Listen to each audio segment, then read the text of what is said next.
So ngayon punta naman tayo sa tanglad. Ito yung tanglad. Ayan, yan. Kasi focus yan. Ay, natingga. Sige sa puno. Kinaya. Sige sa tudor puno.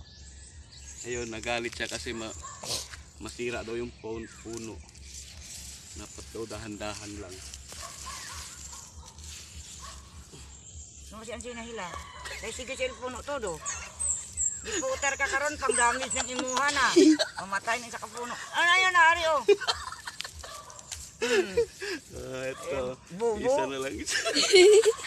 Arangkal ka lang ito. Uwas, sige si Aral Ores. Isa pa. Porque I love you.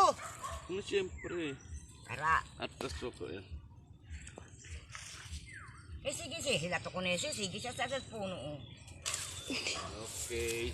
So, ngayon, ano na lang ang kulang namin?